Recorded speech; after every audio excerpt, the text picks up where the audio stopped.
Good morning, everyone. My name is Nina Bryce, and I'm a third-year MDiv here at Harvard Divinity School.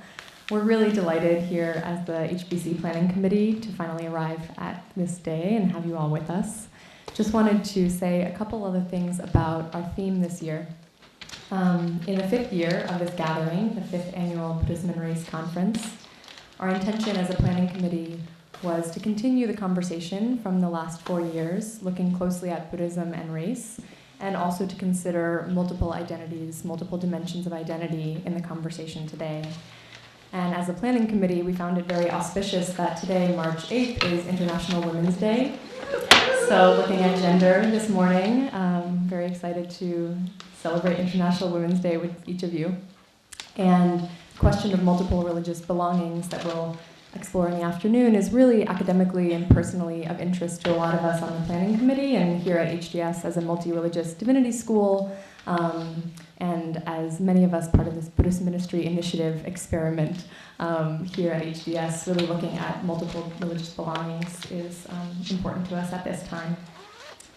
So our theme is centering intersectionality, and we wanted to begin the day with a video clip introducing the term, providing some framing. And we wanted to let Kimberly Crenshaw introduce the term in her own words. Kimberly Crenshaw is a professor of law and leading scholar of critical race theory who developed this term, and her work on it starting in 1989 has been really important in shaping our understanding of what intersectionality means. So we wanted to take a few minutes to hear from her in her definition of the term.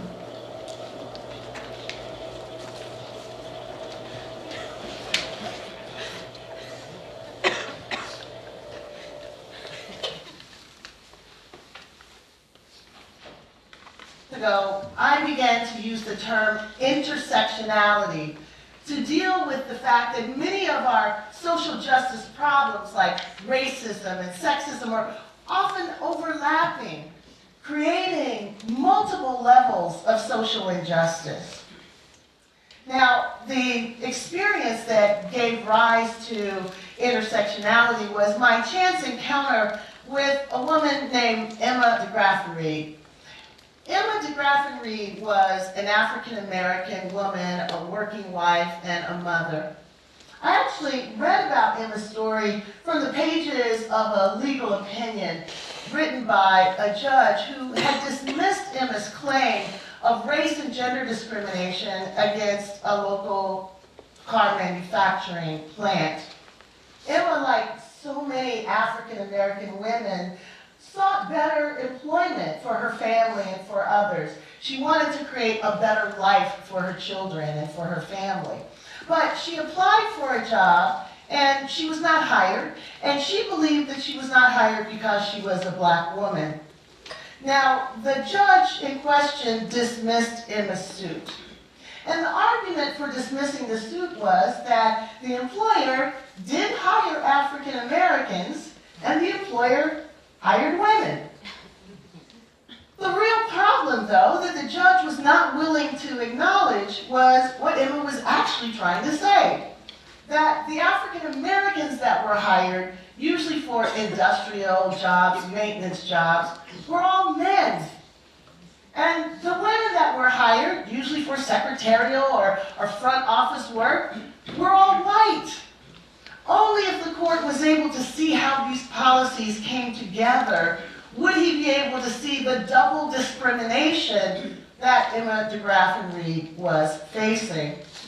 But the court refused to allow Emma to put two causes of action together to tell her story because he believed that by allowing her to do that, she would be able to have preferential treatment. She'd have an advantage by being able to have two swings at the bat when African American men and white women only had one swing at the bat. But of course, neither African American men or white women needed to combine a race and gender discrimination claim to tell the story of the discrimination they were experiencing.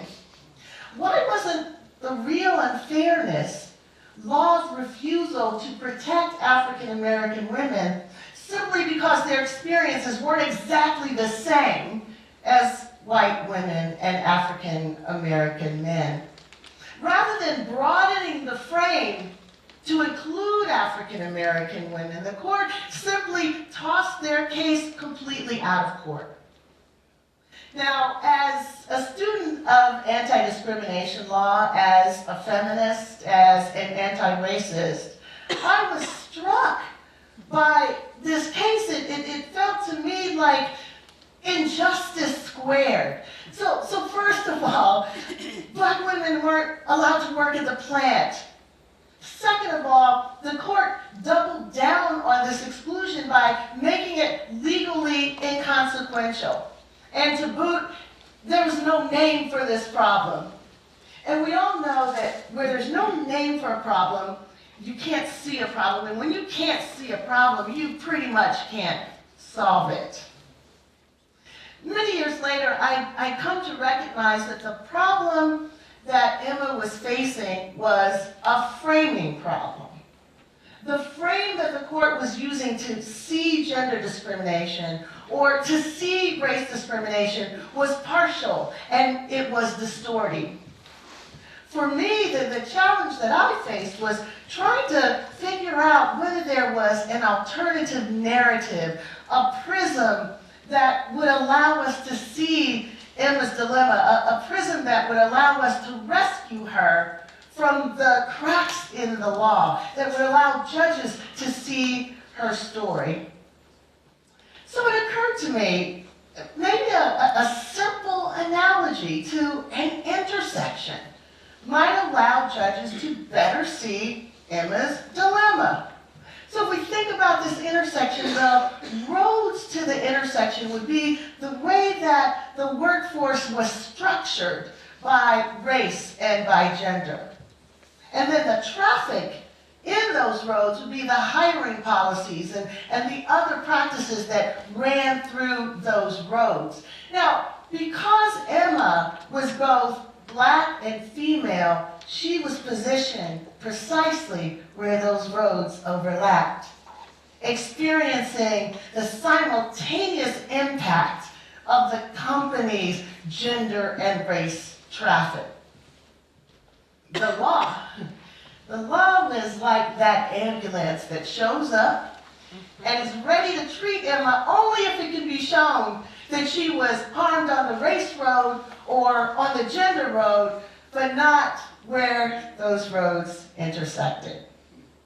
So what do you call being impacted by multiple forces and then abandoned to fend for yourself? Intersectionality seemed to do it for me. I would go on to learn that African American women, like other women of color, like other socially marginalized people all over the world, were facing all kinds of dilemmas and challenges as a consequence of intersectionality, intersections of race and gender, of heterosexism, transphobia, xenophobia, ableism. All of these social dynamics come together and create challenges that are sometimes quite unique.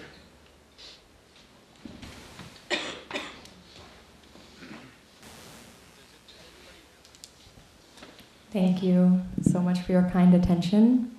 And of course, we would love to play Dr. Crenshaw's entire talk. She has a lot of very important things to say. But please go to YouTube and find this, the urgency of intersectionality, and feel free to watch the whole thing on your own. It's really valuable. But we wanted to just begin with that, with letting the definition speak for itself and offer that foundation for the rest of the day. And it is now my great pleasure to introduce Professor Sheryl Giles, who will describe our panelists, our distinguished guests, and our moderator today, share a little bit more about who they are. And Professor Giles is a really beloved member of the HDS community, the Francis Greenwood Peabody Senior Lecturer on Pastoral Care and Counseling. Her primary research interests are identifying the role of risk and resilience in developing healthy adolescents, exploring the impact of contemplative care for the dying, and increasing awareness of healthcare disparities of African Americans and the queer community. Professor Giles is a core faculty member of the Buddhist Ministry Initiative, and received training and certification in end-of-life care from the Being with Dying program and GRACE, training in compassion-based interactions in the clinical patient encounter at Upaya Institute and Zen Center. She teaches courses on spiritual care and counseling, contemplative care of the dying, and trauma and resilience for caregivers. And she enjoys mentoring students who are preparing for chaplaincy, social justice advocacy, and those interested in research on trauma and the psychology of contemplative care. Professor Giles is also the co-editor of The Arts of Contemplative Care, Pioneering Voices in Buddhist Chaplaincy and Pastoral Work. She has authored articles on contemplative care of the dying and preparing clinicians to become compassionate caregivers.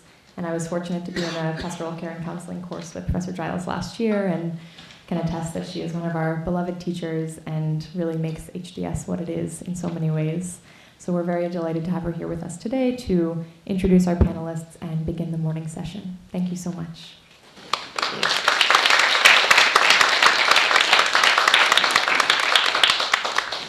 Thank you all. We're delighted to see so many of you here today. And of course, each year when we have this conference, one of the truly wonderful benefits is to see so many Buddhist practitioners of various colors, which we don't get to see that much. So as we bring people in, it warms my heart to know that people are practicing throughout the country and to sort of lift up the visibility of that Buddhism isn't, or Buddhists aren't all white. Okay, so I had to say that.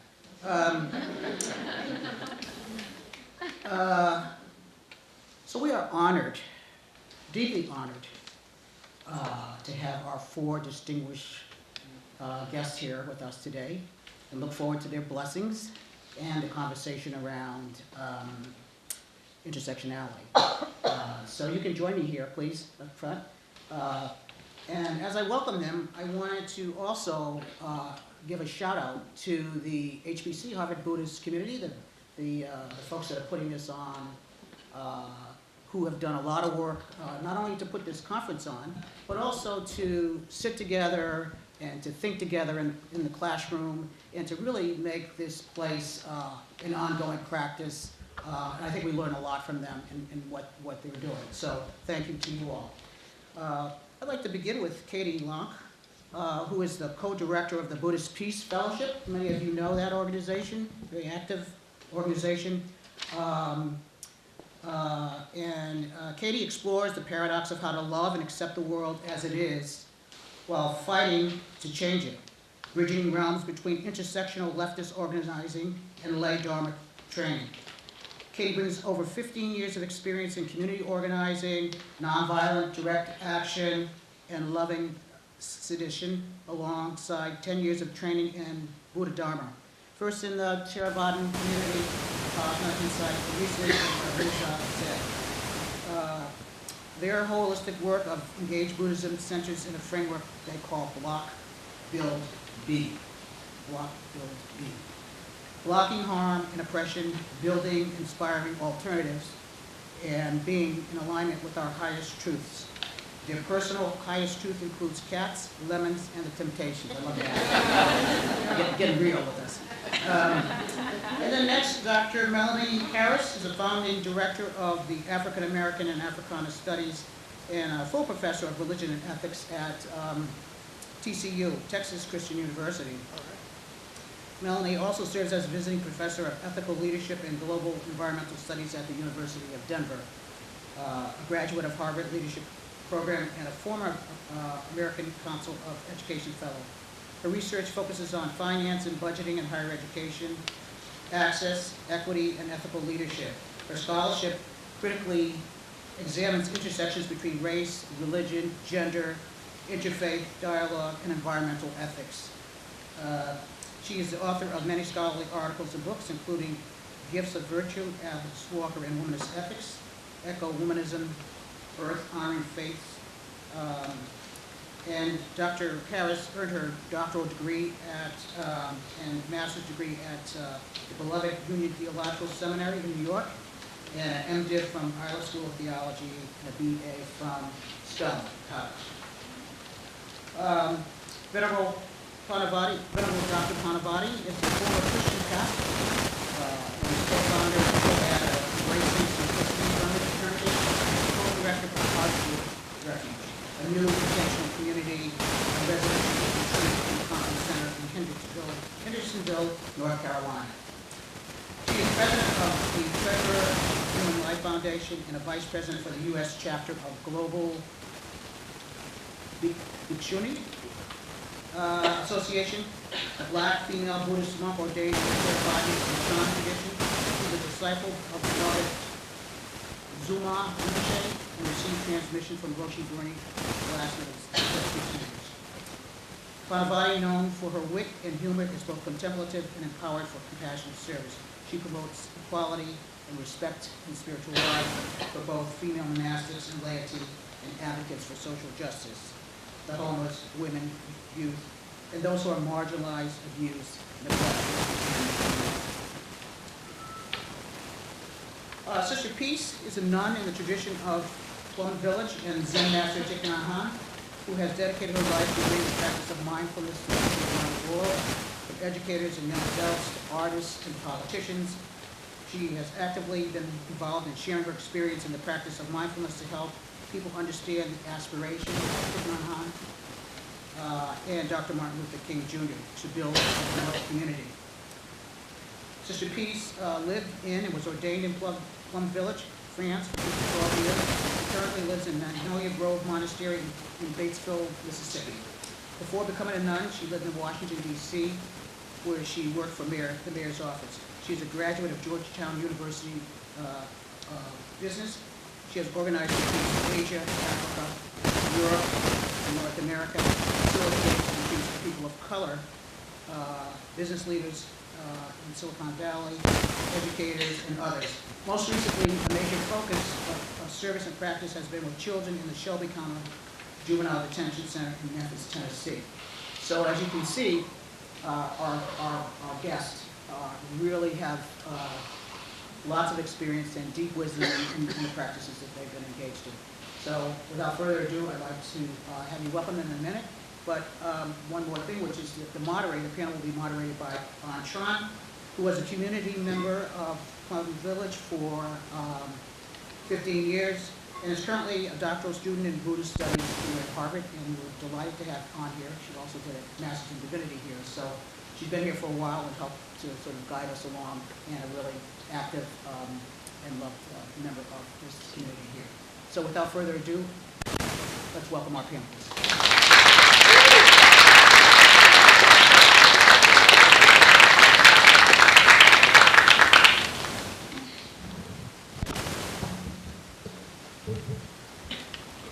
So I would like to take a moment just to thank everyone for being here and for supporting HBC every year, or this year, because this is your first year during this conference. So as Professor Giles says, I did grow up in the Plum Village tradition, and when I was thinking about the panel today, all I could think about is the 5 contemplations for mealtime. But then I modified it a little bit, and I was thinking, this panel is a gift of the whole universe. The earth, the sky, numerous living beings, and much hard and loving work. And I somehow wanted to bring in our ancestors and just to sit with that for a moment, because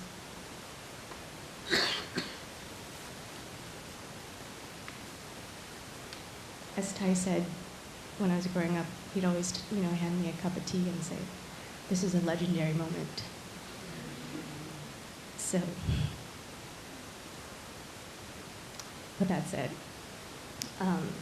I would just like to. I told the organizers that I would just jump right in so we can get to the meat of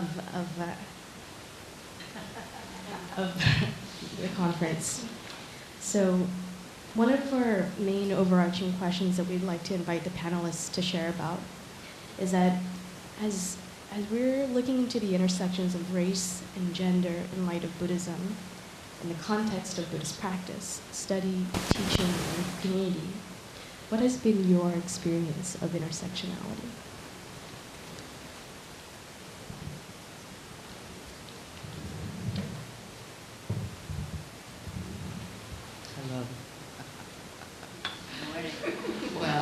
wondering why I was invited to be a part of this panel, simply because I've been maybe the one who has had the most resistance to new terms, new ways of approaching things.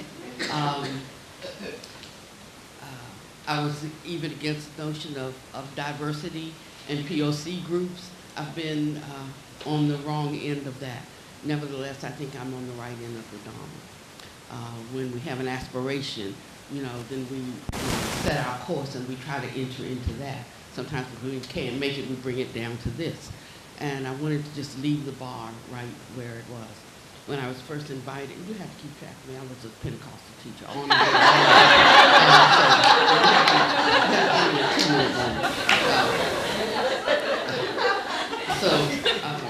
when I was first invited to come and teach at different sangha centers, they would invite me to come and speak at the PFC groups, and I would contact them, and say, well, I'm not a black Buddhist teacher. I'm a Buddhist teacher. When you want me to speak to your whole sangha, call a sister up. And so that was the entrance, and they always would. They always would. I mean, sometimes if you don't know, you don't know. So you need somebody, to inform.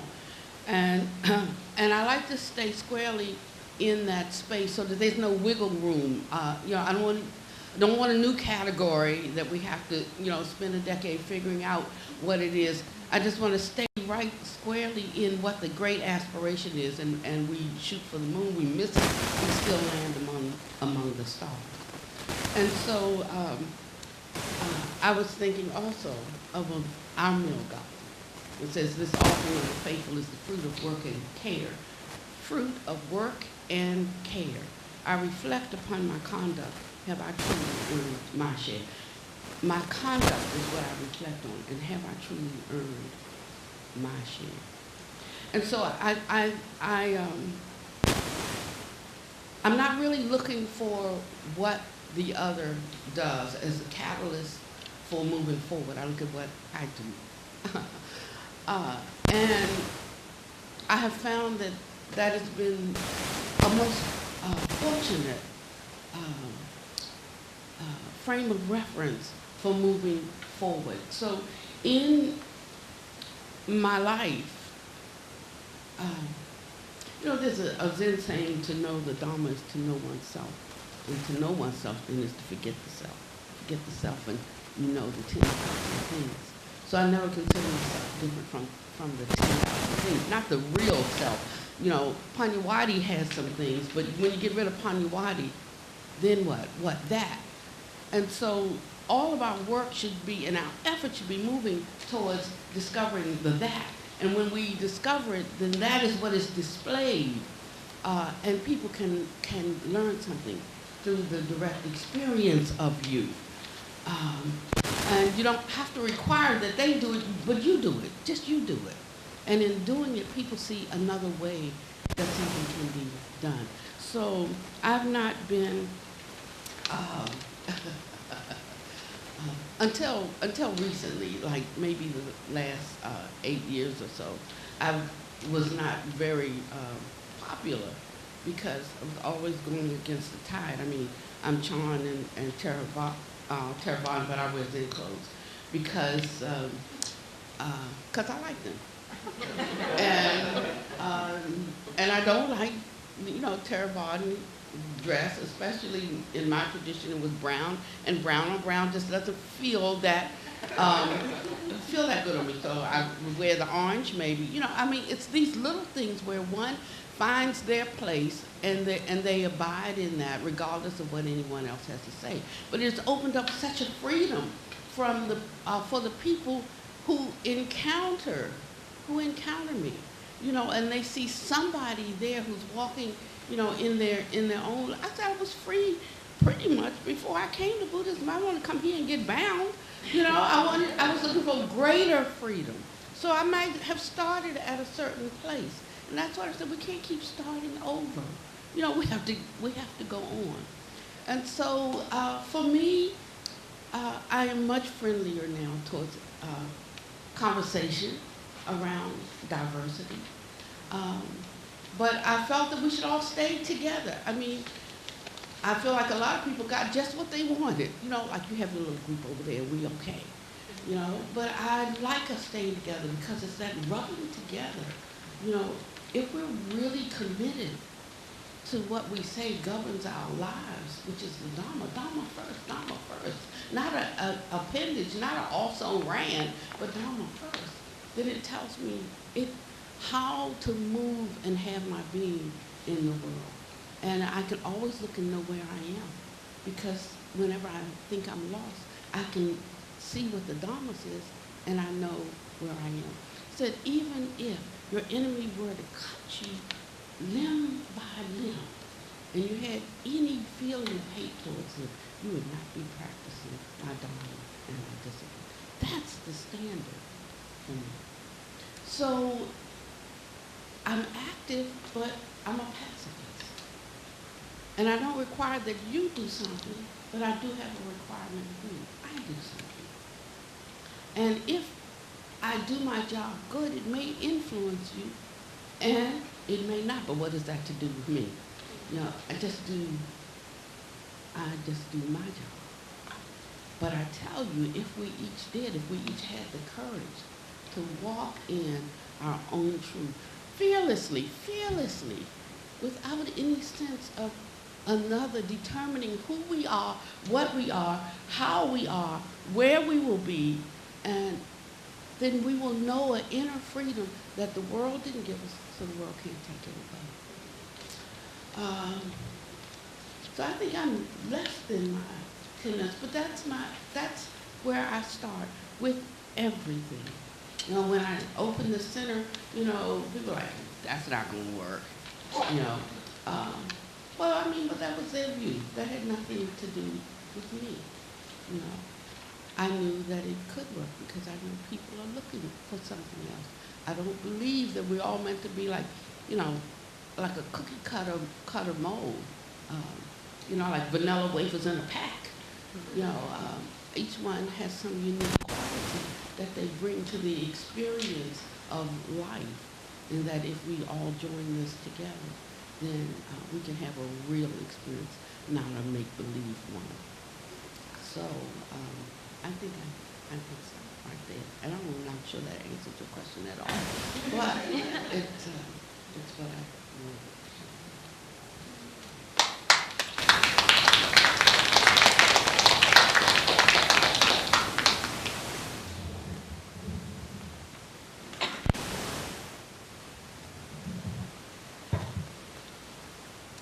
Good morning. Beautiful, beloved community. Well, thank you, my venerable elder sister, for opening the door to adornment. Because I want to share a story. I want to share a story how a very sacred adornment in my community had an entirely different meaning for me. When we're ordained and we become novices, boy, aren't we excited, or anything new. We want to conform, we want to fit in until the rubbing starts, and then things get wonderfully challenging. But in that beautiful honeymoon time, we dress alike as monastics in our tradition, and the women would wear a headscarf. You might have seen pictures in some wear the headscarf. And so I was trained, like everyone else, how to wear it. But when I put on the headscarf and I looked in the mirror, I said, well, how come the headscarf doesn't look beautiful on me? I would look at my monastic sisters and I would say, well, it looks good on them, but why not me? And I thought, well, maybe I'm just not used to it. And with time, I'll get used to it and it'll be okay. A year later, I'm looking in the mirror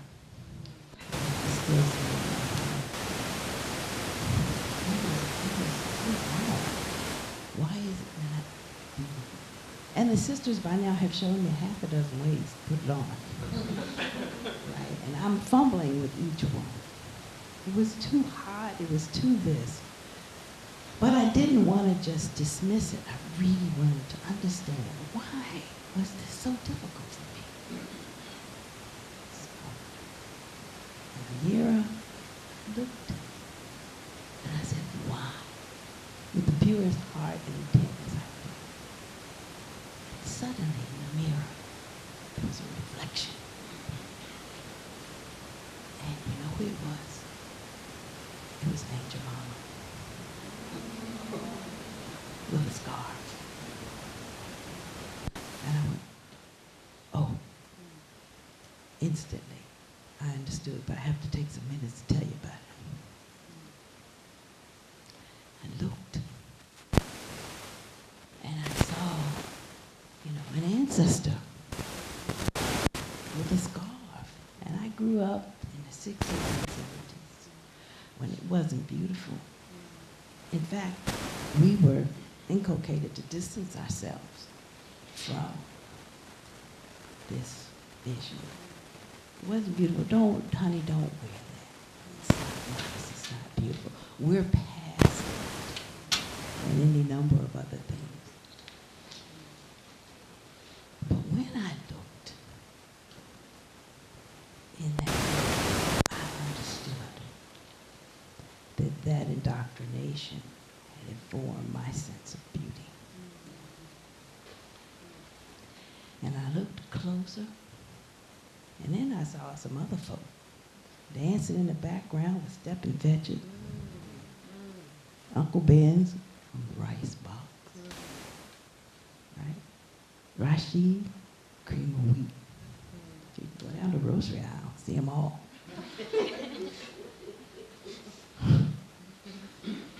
And I thought, oh, and what did I really see? I saw where my ancestors, in order to save their lives and the lives of their family, to make it so that we're all sitting here today, they stepped and fetched. They were nannies, not only to their own, but to all others. They were cooks. They were servants. And they did what was necessary to stay alive. And suddenly, I saw something completely different.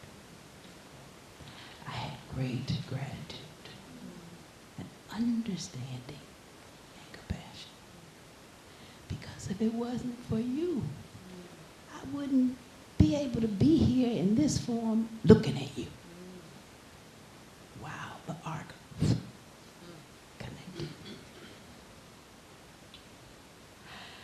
And so, when I look in the mirror on the rare occasion that I still wear the scarf, I no longer see not beauty.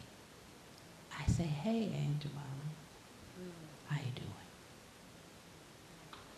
When I go down the grocery aisle and I'm seeing my folk on maple syrup bottles and boxes, pancake and syrup, hey y'all, what's up? How y'all doing? So good to see you. Because you were there, I'm here. And this had an even deeper connection for me because my grandma Nanny worked her entire life. A place called Millwood, Virginia, where she was born. And she worked in the house I visited one day, and I swear it was the house they filmed Gone with the Wind. And they had pictures in golden frames and ribbons. And they were pictures of horses adorning the living room. And she worked in the kitchen, and she ran the house, and she raised the kids, and she was a wet nurse to those children. She worked her entire life for them. She died at 89.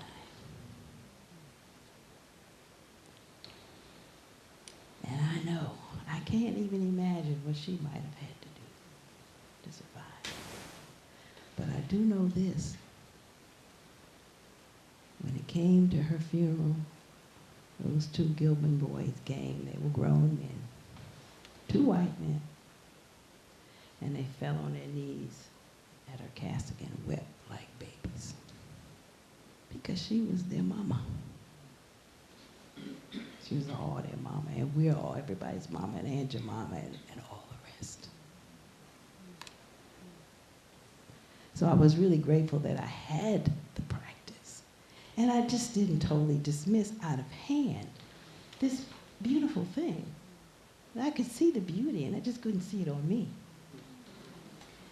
And was able to look deeply and ask the question of why. And to understand because of my experience as a Black teenager growing up at a time where we had difficulty accepting our identities. That's what I was left with. But now, hey, Aunt your mama.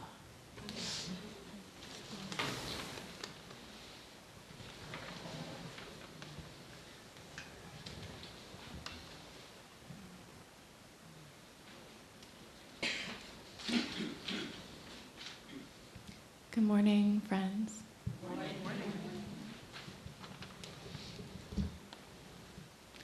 Thank you so much, all of you. I feel unspeakably grateful to be here. And the film, I mean, can we just give it up for Kimberly Crenshaw Moynihan, first of all? Grateful for her and her work. And it left me with this question. I didn't actually understand that intersectionality came from a metaphor of roads, but that was so interesting to me. And it made me wonder, where are these roads going? And what are these roads made of? And who built these roads? Right? And what materials? And what's it doing to the runoff of the water and sinking into the ground, all that stuff, right? It makes me wonder, I mean, class, right, is like an invisible road in the case that she was describing, because class and survival and what we do in order to secure the means of our and our people's, our families' survival is at the root of what Emma was searching for in a job, right? She's not going to work at an auto plant just for fun. Like, it's for her survival and the survival of her people. So there's class, there's disability, you know, there's citizenship in there, there's nationality, there's like, whose land is this auto plant built upon? What are these roads made out of, right? It's so strange. And it appears in us in ways that are both material and sometimes spiritual or metaphysical. So I have a sort of similar story about how intersectionality has come into play in my practice, in my Dharma practice, which requires a little bit of background. So my dad is Black and his mom is from Jamaica. Was born in Jamaica. When my dad was a little boy, his mom advised him to bite down on his lower lip so it wouldn't grow too big. Yeah. And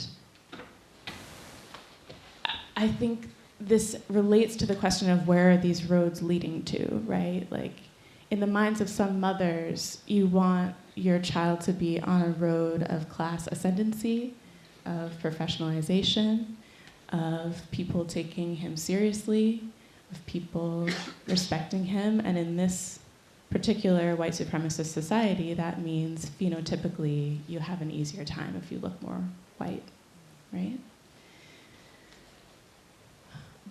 So that's one part of one story. Another part of the story is my mom is a feminist who comes from a working class immigrant family who escaped the Holocaust in Europe. And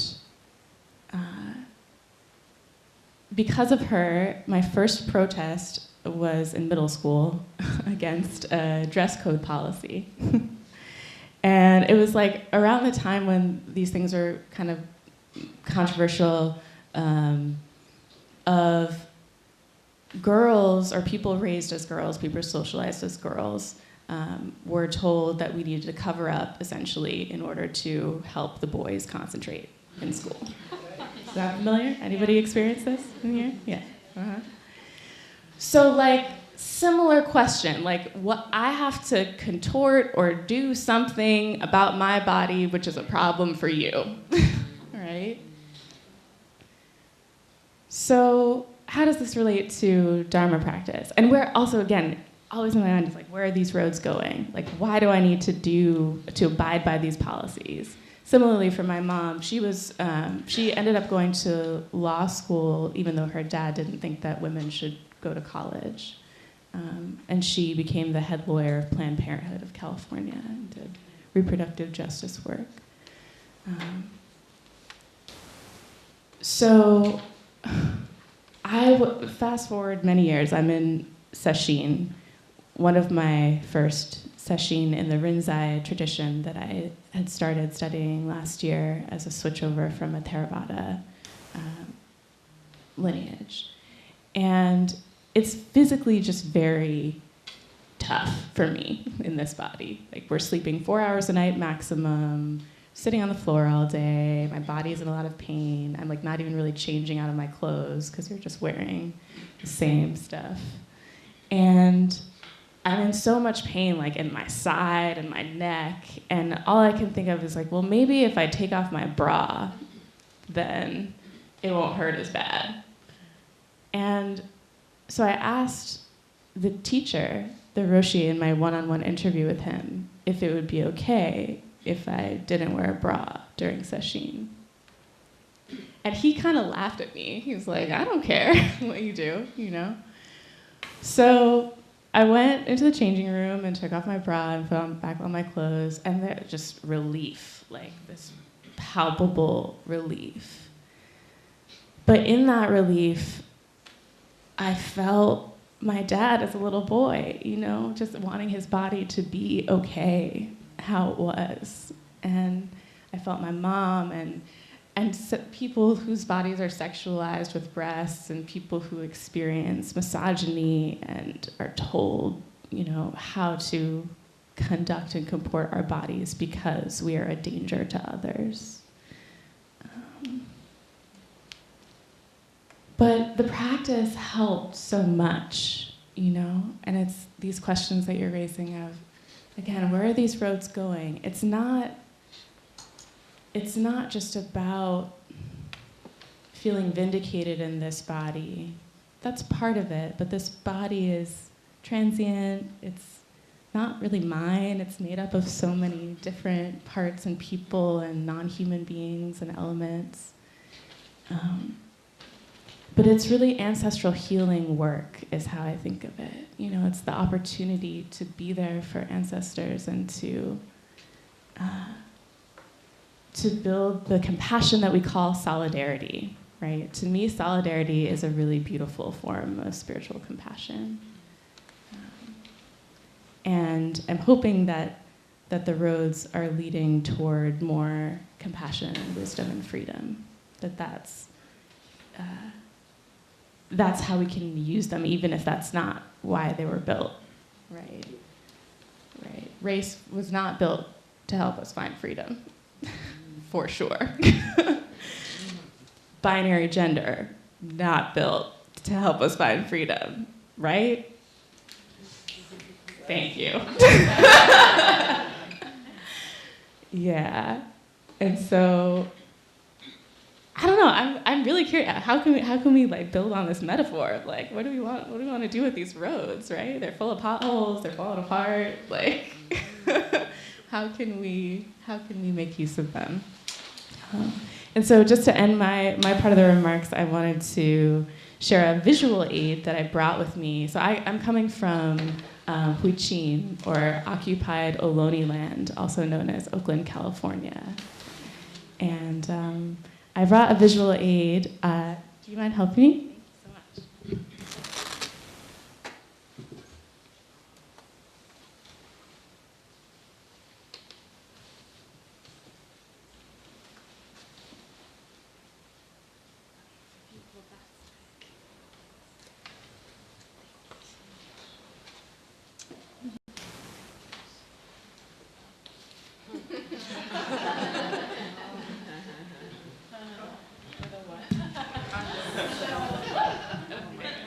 So this says Wakandans for the Shell Mound.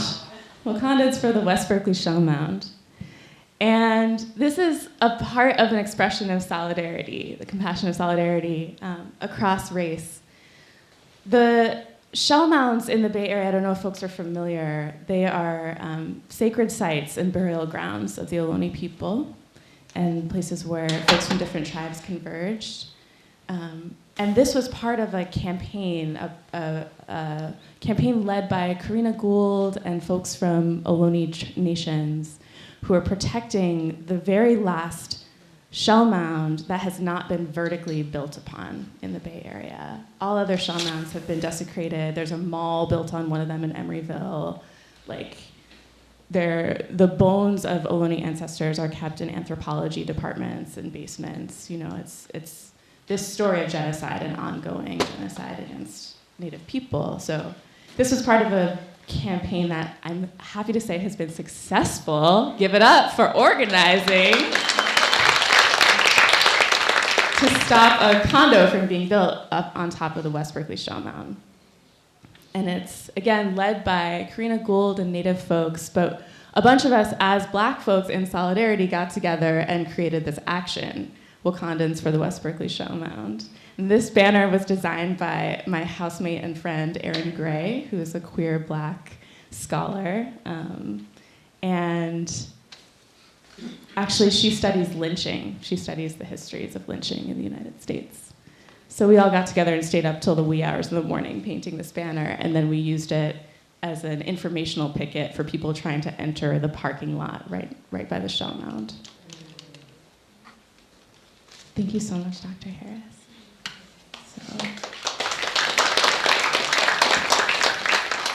So yeah, I wanted to share a little bit of a flavor of why I feel so excited to be on the road of compassionate solidarity. Like, it can bring up so much beauty, so much possibility for us to connect with each other and to do the necessary work of protecting ancestors in the ways that we are called to do. Thanks so much.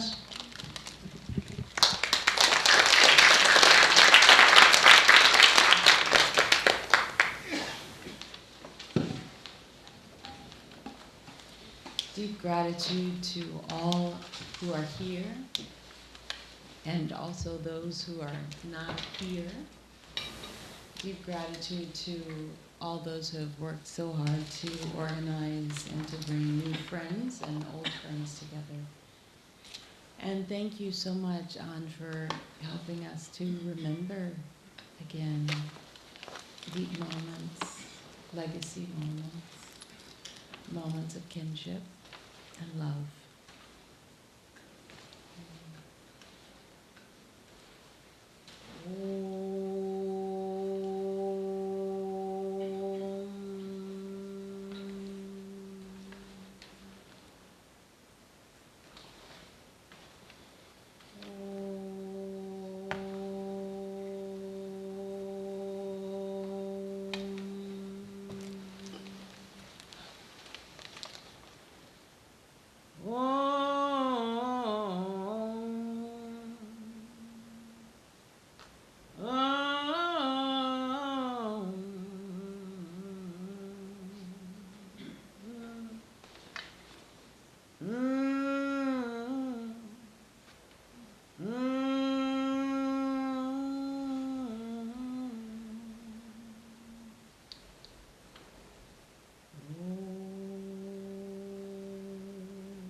The story that brings me to the conversation around intersectionality can be heard in the multivocality of what we've just experienced.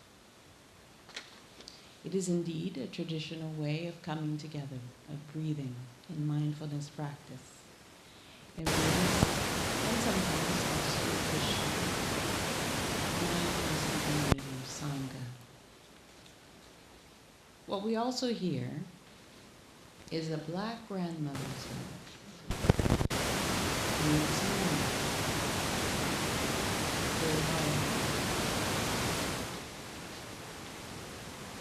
Billy reminds us that we are called to love the lynching tree. And the white mob, and to hold sacred the blood that flowed from the black body hanging from that tree.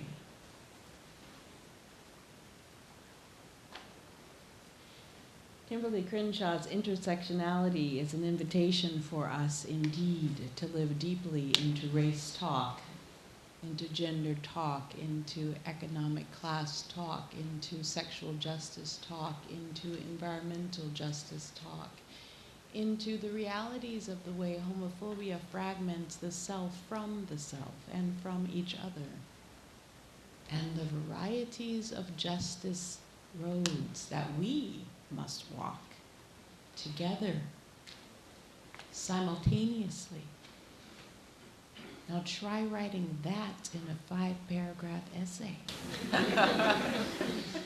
or a 20-page paper. What kind of prism, indeed, is she calling us to be, to live into, to write and to create? It is only truly in the languages that we have heard from the stories spoken here this morning that we even begin to know how. Might we need new tongue, new language, new word to confront white supremacy and anthropocentrism? And how are we to do this if it is so hard still to sit with each other? These are the gifts and the challenges, I think, of living more steeply into intersectionality. And they are also the challenge of living in community, in a deep, deep, beloved community way in which our ancestors and our teachers have taught us. Not just Thich Nhat Hanh and King, not just Esther and Shifra and Pua, not just the women, but also the children who are celebrating today in protest with their mothers on International Women's Day. Those here and those unborn, those butterflies that are still to come, and the trees right outside of Harvard Divinity School. What have they seen?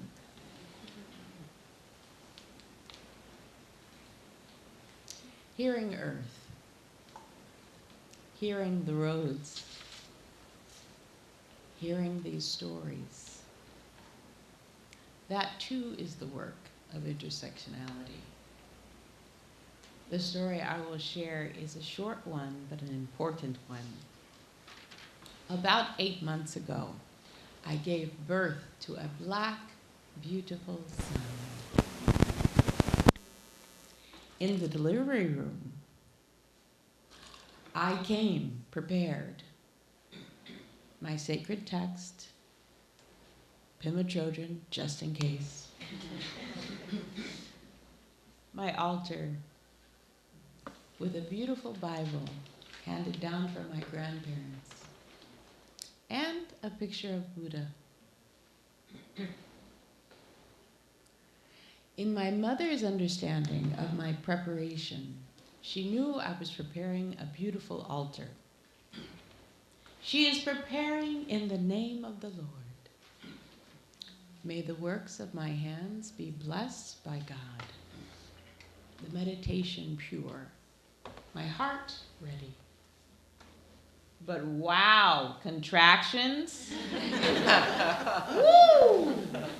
It is as if every thought that was in one's mind disappears. Only this remains.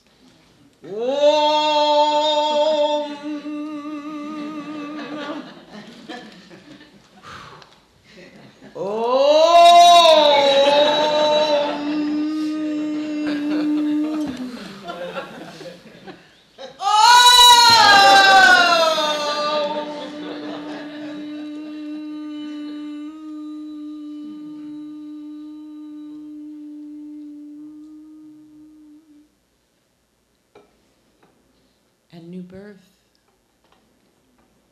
comes. Ashe.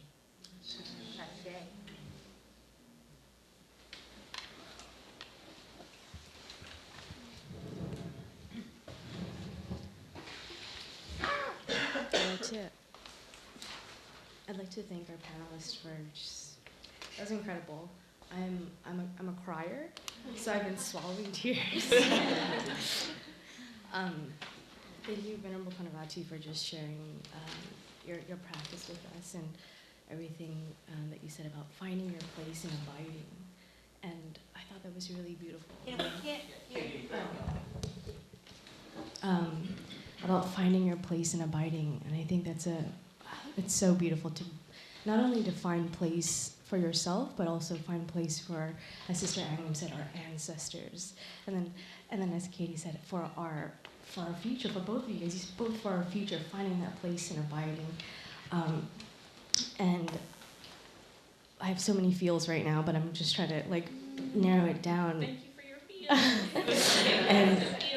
and you know, when I was listening to everyone speak, I was thinking about the roads that we inherited that we didn't ask for, and these intersecting roads of oppression, you know, and these bodies that we didn't really ask for, but we have, and they're not. And for me, they're not an oppressive thing. These bodies that we have, and I always remember in the Buddhist sutras they always say your body is like the raft that brings you to the other shore.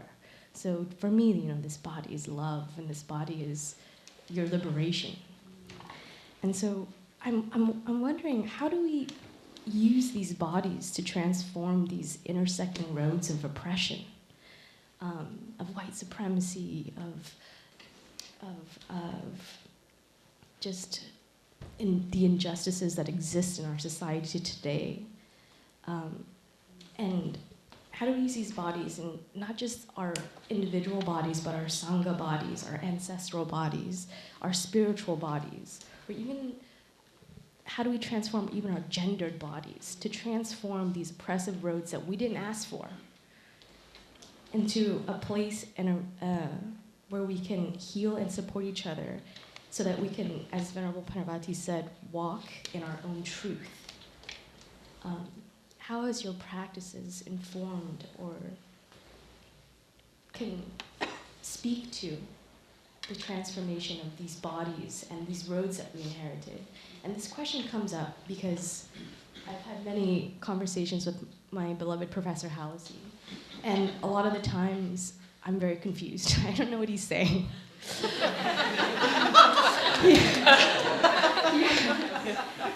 He very lovingly breaks my brain in many ways.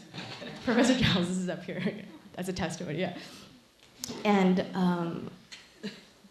I'm always confused, and I don't know what to do in front of him. But the thing that I always take away from these conversations is he's always saying, it doesn't have to be this way.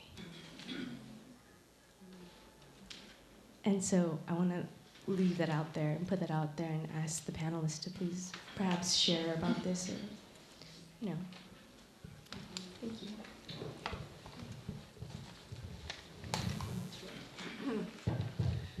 So when I used to go to white sanghas, they would always say, how do we get more people of color in our sanghas? I'm like, how many do you know? How many do you have lunch with? How many do you invite over to your house? You can't just hang a sign that says black folks want it. You know, so having been in this body for 70 years, and, you know, it was always known that, you know, it's easier for you if you look white, and that wasn't going to happen, then I needed to have no illusions about how I needed to walk in the world. So you have to find your own identity based on a composite of what you have inherited in this life. And that's why I love the Dhamma, because the Dhamma takes us just right there to that. You know, so I'm not ruminating in the past. My father was born in 1899, so I don't even have to tell you about that time and the things that he experienced. He just woke up one day and said, you know, baby, too much, too fast, I'm ready to go. And he shut his mouth and he never spoke again. And in 2 weeks he was dead. He just too much I've experienced in this life. And so I was always called like an old soul, you know, because I could feel it. It was still fresh in me because my father was so old, you know. And one day I went to a sangha member's house, and she wanted to show me all the art on her walls and things like that. And she wanted to know what I thought about it because she was so proud of all these things and that what her family had left her for, you know, so that she had a start in life. And she said, "What do you think about it?" I said, "I think you should sell all of it and give the money to Heartwood. That's what I that's what I think you should do." And so it's our story, but everybody has a story, and I try to find to understand another person's story. I don't have to tell you about my suffering as a black person when you tell me that your mother ran off with your 17-year-old boyfriend and the family was destroyed. I mean, your story is just as challenging as my story. So we all have a story, you know, and sometimes to get beyond the story, we have to move into a place that it is impersonal. Everybody's got a story, you know, and this is not to diminish the story. It's just to know that everybody has one and that we're in a world that is suffering. And as we move out of our personal suffering, we give a space where people can see that it is possible with all the inequity, with all, you know, all the things that are wrong. It is still possible to live a life of freedom and liberty in spite of external obstacles, because freedom comes from the inside out. And so when I give up my story, you know, and I've got a bunch of them, and I've told them for a decade, no need to tell them anymore. You know, I've given up the story, and some say, well, some haven't heard it yet. They haven't really, you know, felt it yet. No, but they have their own story. And if I can look at you and just know that you also have a story, you know, then I can find a point of contact where we can begin to come together. I tell the same people that say, how do you get people of color in your sangha? I'm like, I don't know. When you find out, let me know, because I don't have any in mind. And I live in the deep south. I live in a segregated town where blacks can't freely, except me, walk up and down Main Street. Yeah, you know. So what would be success for me? Would it be having black folk in my sangha? No, it would be for them to be able to freely walk up and down Main Street. You know, and so we have to look at what is really needed, and we have to demonstrate so people can see that it is possible to have freedom even in the midst of external oppression.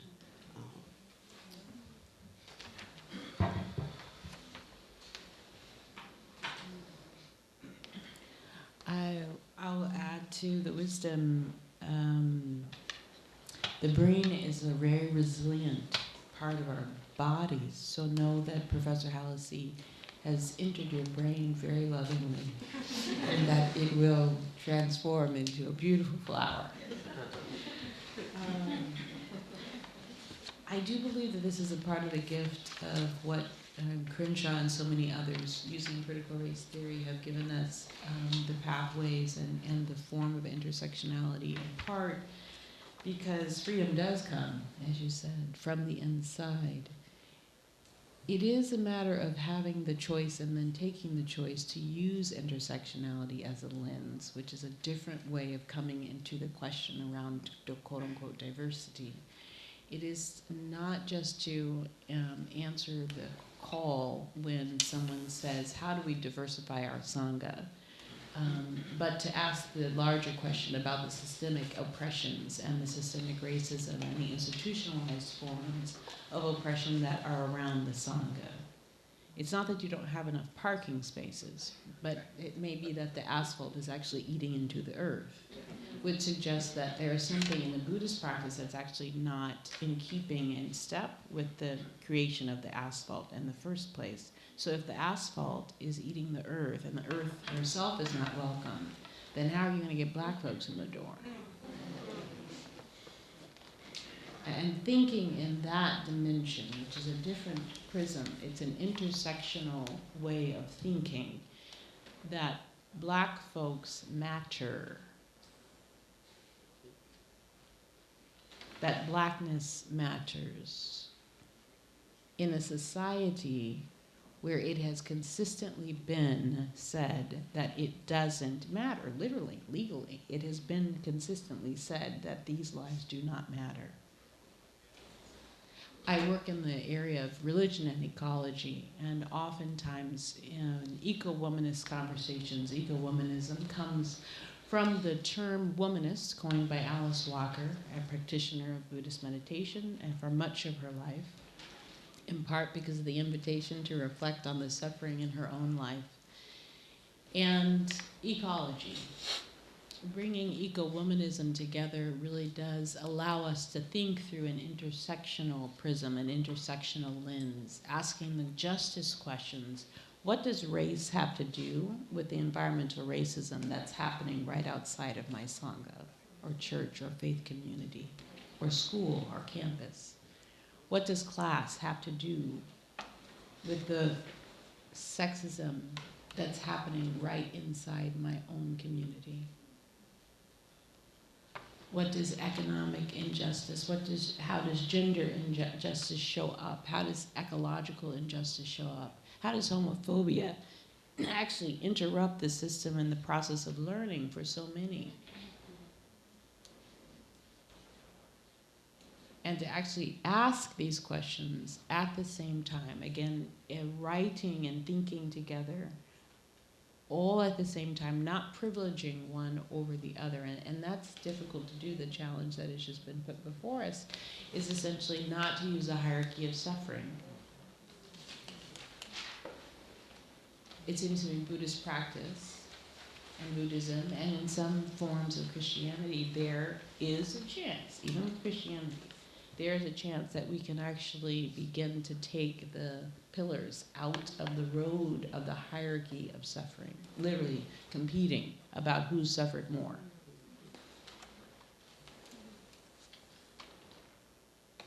The ego seems to step right in there. Isn't that interesting? Even in the process of healing and trying to get this stuff together, the ego seems to want everything, all of the attention, all of the time. How do we go into the heart and take out the bolts of those structures? And the practice, I do believe, helps with that. It would be great if, in fact, in the forms of American Buddhism, in the way that it is structured, that in fact, individuals practicing mindfulness could, in fact, change systemic realities and systemic oppression. That is not the case. American Buddhism got that wrong.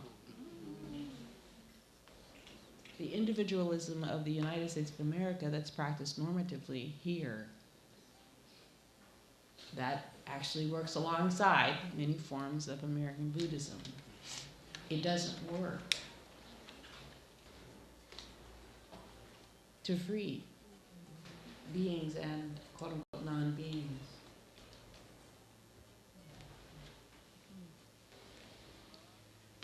I feel like I don't even have to say anything because it's already all being said. Yes, suffering is universal. We all have a story. And yet oppression is patterned and specific. And if we want to learn how to heal oppression and oppressive systems, we start paying attention with our minds and our hearts.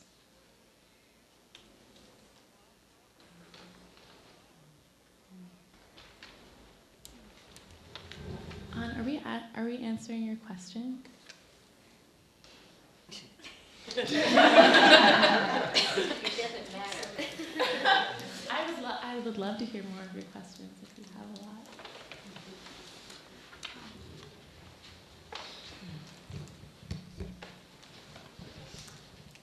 Wow.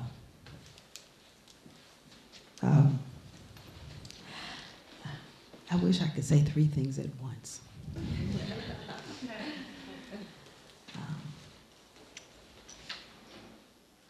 Because three experiences are coming up in me at once.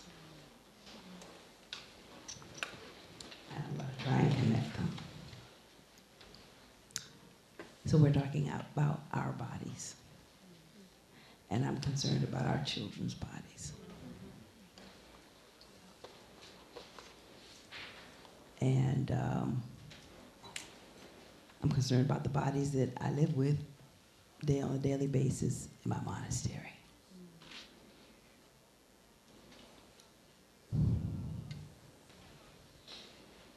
When I went to Thailand a couple of years ago for the first time, maybe 6 or 7 years ago now, and I went into the restroom, the nuns' restroom, I saw bottles of shampoo that were skin brightening, skin whitening. And I was shocked. What? How can that be here?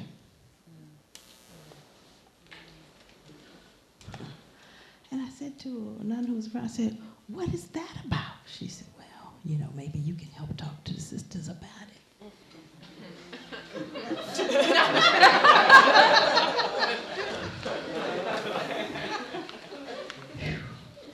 I said, I don't understand. I come from a Vietnamese practicing community, and I was in Asia, and in the bathroom was skin whitening, brightening, soap, shampoo, everything. And it was incongruent. And I wanted to have a chance to speak to my sisters about it, but I didn't have it then. And I bumped into something else that a lot of times in many communities about who can be enlightened. You have to be in a monk's body to be enlightened. And a lot of my sisters said that to me, and I said, I'm going to make a deal with you. You come back in the next life as a monk, and I'm going to come back as a nun, and we're both going to get enlightened.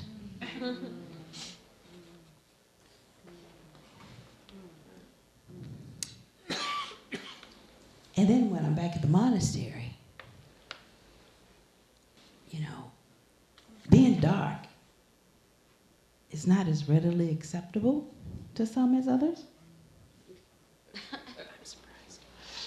And I, among my group, is the darkest.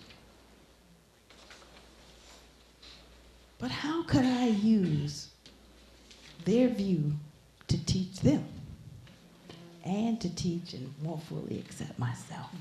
Because that thinking was not foreign to me at all. So I would sit outside in the sun, and I'd pull up my sleeve. Anyam is my Vietnamese monastic name, which means peace, so sister peace. Anyam. What? What's wrong? The sun. I said, don't you know? The darker the berry, the sweeter the juice.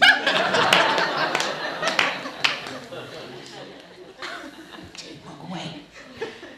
I continue to embrace it and maybe even teach them a little bit. And after a few years, many years, of going to the beach, again, Anyam, get out of the sun. It's what they tell me. You're already dark enough, maybe too dark. But I didn't get angry because I knew it wasn't their fault. They were colonized by the Chinese and the French and had to go through the Vietnam War. And my folk were colonized, and we still trying to recover from that stuff too. So eventually, when they would get a tan, I would say, oh, it's so beautiful. I said, you look kissed by the sun. And over time, they would then come and make a comparison and start to be okay with it. I didn't say, you have to be okay with that, and I didn't lecture and all, I just had to demonstrate because I had to embody it.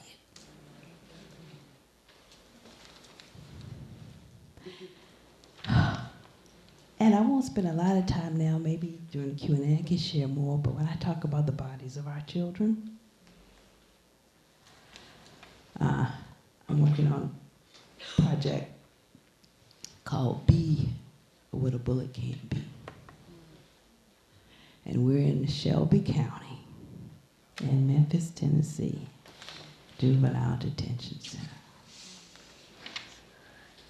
And make no mistake, juvenile detention is a sanitized way of saying a jail for children. And most of those children look like who in this room?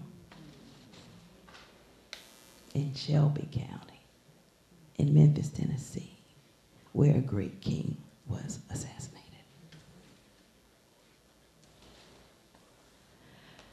But we went in and we put mindfulness and the arts to help these children in their dark nights and their cells with no windows, and to offer them something. The practice, slow walking and breathing like a tree in a storm, and helping them through that walking and through mindful art to explore their stories, to see their bodies, not what put them in jail, but where they come from. And it was wonderful to be able to help them to connect to their own bodies, because they're in the bodies of big strapping men, but they are babies still. And so my call to action is a simple one. We know the term compassionate action, but what compassionate action can you get passionate about? What can we do to help not just relieve suffering, but to transform it? How can we embody it? How can we model it? So that others can see. One of the reasons I'm sitting here in this body is because I didn't see enough. But I saw one or two. And I said, well, if they can do it, I can do it. And to me, the practice isn't about, being a monastic, but the practice is about having a way, having a different way. And I suppose we'll talk a little bit more about that this afternoon. Because so many of us are suffering and are caught in the ignorance of not knowing that there are other ways to practice our spirituality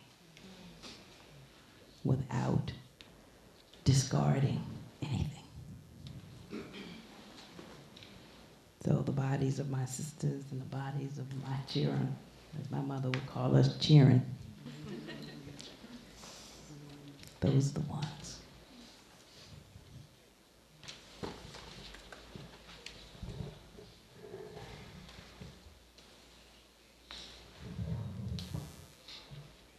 I was wondering if Dr. Melanie had something to say, because I see you over there.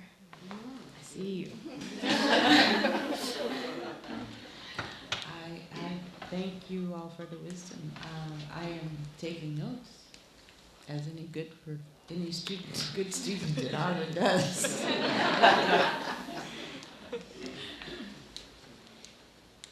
It's about 11 o'clock, and I wanted to leave some time for the audience to extract as much wisdom as you can from our exceptional panel. And so I would like to invite, so we have some mic runners, and if you have any questions, please feel free to raise your hand and take up this opportunity.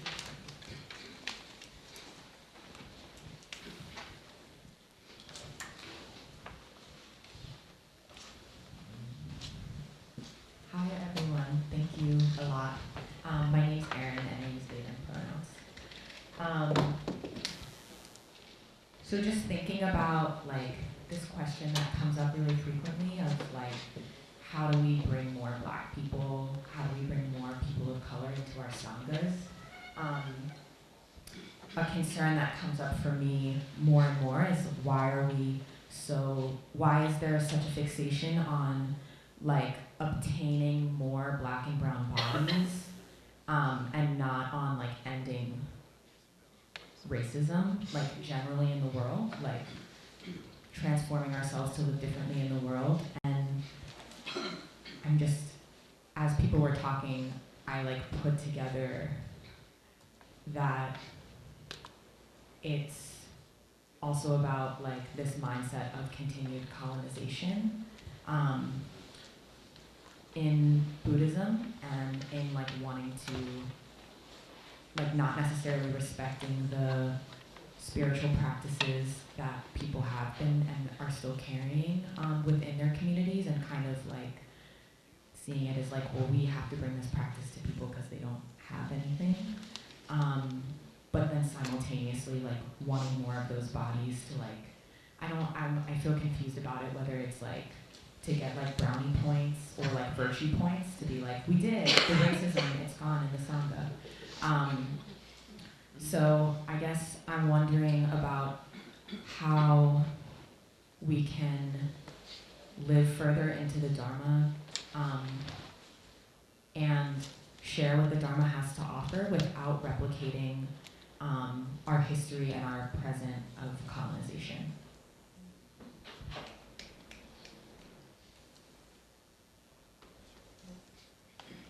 No big deal, it's like.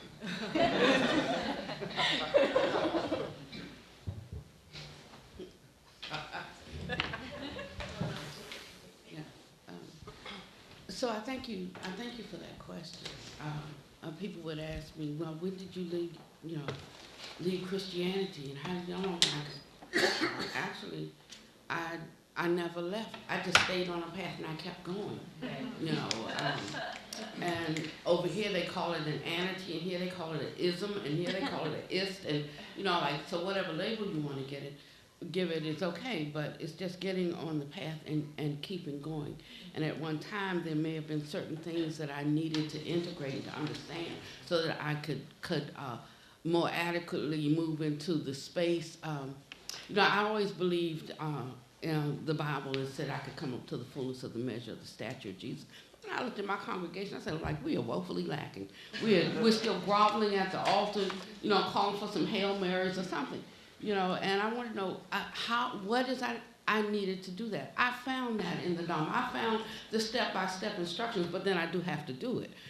So I think a lot of America, they want the lazy man's way to the wealth. They want the lazy man's way to riches.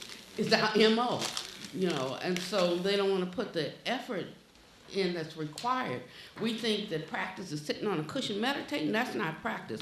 Buddha said, I call that a pleasant abiding here and now. He said what practice is when somebody's standing in front of you and calling you a nigger. That's and how you respond to that. That's where you practice. The practice is you need it at that moment. What will I do and how will I respond to that?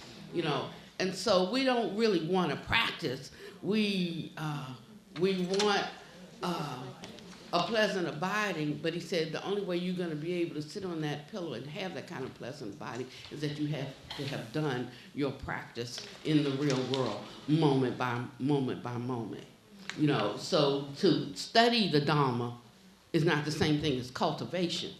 We have to cultivate something. I mean, you can't just read about crops growing and think you're going to have any food on the table. You have to plant something. And so when our Western Buddhist practice becomes a real practice, and not PRACTICE, is that how you spell it, on a piece of paper, then we're going to see some kind of shift and some kind of change. What will draw people in is when they see your freedom. If they don't see any freedom from you, they don't want to go there. Already bound. Like, why we need to go there? But when they see a certain power, a certain dunamis that comes off from you, then they know there's something there, and they go to see what that is. And that doesn't just go for people of color. That goes for black folks, white folks, yellow folks. It goes for everybody, because everybody's looking for the same kind of empowerment, and they look to see when they recognize it in someone, then they will come to see how can I have that too? You know, and so if there's a failing, I like it when the Buddha got on his disciples. He said, you know why the people are not changing? Because you dropped the ball. You have not been doing this. And he went down a whole litany of what they hadn't been doing, speaking to the teachers. And he said, you dropped the ball. So how can they step into this? You know, and so I like to take the responsibility. When something's going wrong in my center, this is my center. I don't want anybody to be confused. I talk about this for everybody, you know, but really, you know, I founded it and have a vision. So when something goes wrong in there, I take the responsibility. You know, I don't say, look what you did, because I let you be in that place. You know, so I take the responsibility. The buck stops with me. The good, the bad, the ugly, and the beautiful, you know. And that's how I train them, for them personally to say the buck stops with me. And if each person is doing that, there comes a kind of mutual accountability. And it creates a kind of harmony that everyone can realize the fruit and the benefit of. So each one has to take a responsibility. If each one can teach one, then we'll all get it. So we do have to make some shifts in our understanding of what is practice. It is cultivation. It's not studying. Study's good, but yeah.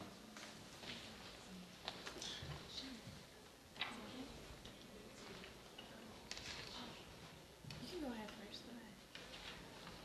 Well, one of the things that we've encountered in our sangha is sort of pushback when we talk about the need to examine issues of race and gender and other things in Buddhism, but then we get a pushback, especially when it comes to race. I don't see as much pushback when it comes to gender and other things, but when it comes to race, what does this have to do with the Dharma? Like, why that they feel it's political, and why, you know, Buddhism is not supposed to be political, and the Dharma is not political, and that getting into issues of race is political, and that's not what it's supposed to be about. How have you encountered that in terms of trying to deal with some of these things, and in what ways would you handle that sort of pushback? Yeah, maybe I could try to speak to both questions. So yes, I hear that a lot. And at the Buddhist Peace Fellowship, I think we attract people from many sanghas who have that experience, that they don't feel that a politicized experience of their life is a welcome presence in their sangha to be able to apply the Buddha's wisdom to like our real lives, which may include, all kinds of things. But here's the thing. So like right now, there's the first wave of attacks on Cambodian folks in the US for deportation is happening. And a lot of those Cambodian fam are Buddhist. So partly the pretended apoliticization of Buddhism in the United States is really this product of white supremacist censoring of the experience of citizens, of the experience of white Buddhists, and even of the exclusion of Buddhists who were raised Buddhists, Buddhists who come from lineages of Buddhism through Asian diaspora. And there's like a very odd thing that happens that we've been, that folks like Erin Lee from Angry Asian Buddhists, who has since passed, folks like Chenzing Han, folks like Funi Su, folks like Duncan Ryuken Williams, who just published a book called American Sutra about Japanese American Buddhists interned in the concentration camps during World War II, right? Like that's politicized Buddhism, hello. And I would hate, well, I think we have, things can be otherwise. It doesn't have to be like this. I love that. We can be creative and loving with each other, and we can say, well, one thing we're doing at Buddhist Peace Fellowship this year that people thought we could not do is having an all Black, Indigenous, and POC eco-dharma retreat. And people were like, there's not enough Buddhists in the US who are POC who like care about the environment. And we were like, you know? But it's this mentality. I mean, there are studies, recent research that show that people across the board in the United States think that environmentalism is a white thing, think that white people and people with wealth or middle class people care more about the environment, right? And there's all these different layers of social conditioning that have produced these views, right? So I think we have to get very clear about what we want and then start from that place. Like not just reacting to the colonized views that we happen to be surrounded by in this place and time, but finding those others who share our visionary dreams and like tender hopes that feel scary to admit to sometimes, which is like, can I have space with my Dharma fam to talk about anti-Blackness within Asian diasporic Buddhist communities and to talk about Black collusion with the erasure of Asian American Buddhists in the US? Like, can we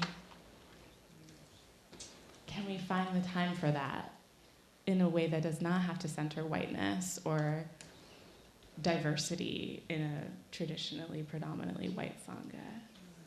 So these are the dreams that we're trying to help make happen, and I would love for all of us to be able to share, like, what is your dream that you're building? Like, what are you making happen in your sangha that's beautiful and amazing? Like, I really want to hear.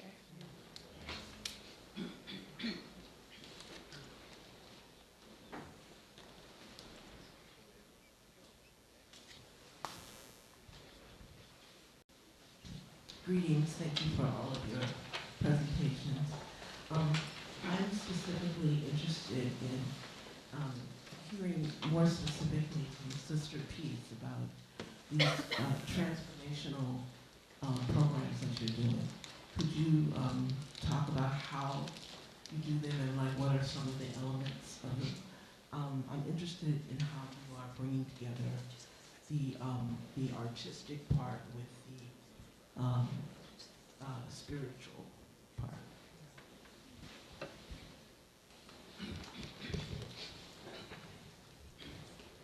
Thank you for the opportunity to expound. So our team, we call ourselves the B team. And I smile because to me it's a double entendre when I think about the habitual B. That we be doing what we doing, and we don't just do it in a moment.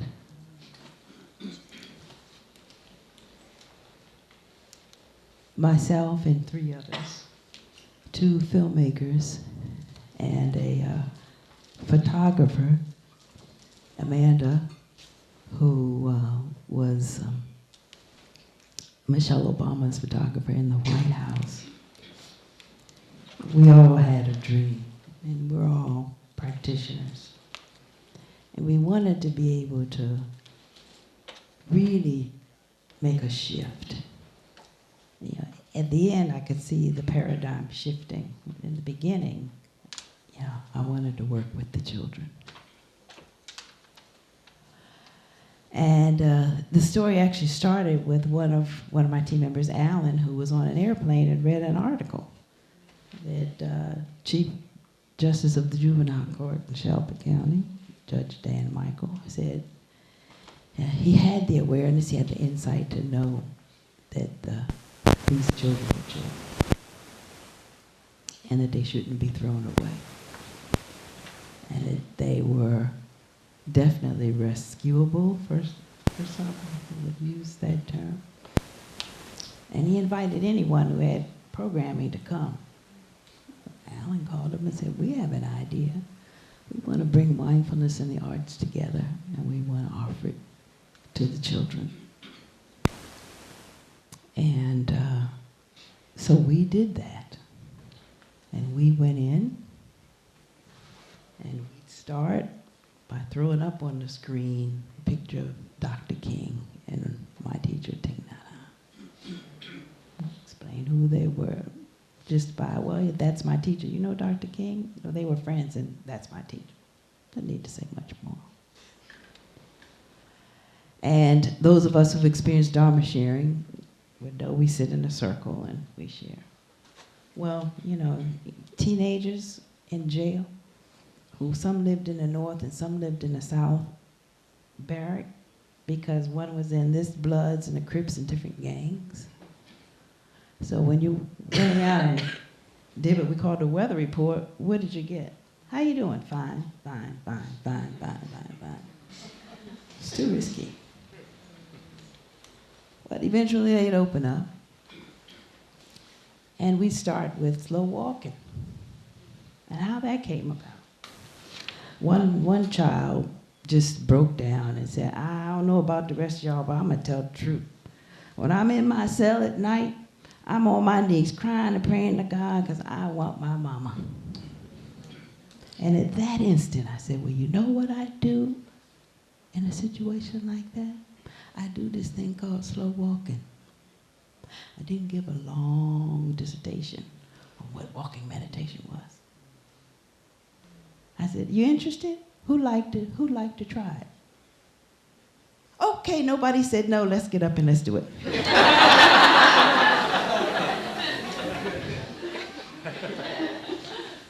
And the sharing came with the walking. Let's walk slow, let's breathe, one step at a time.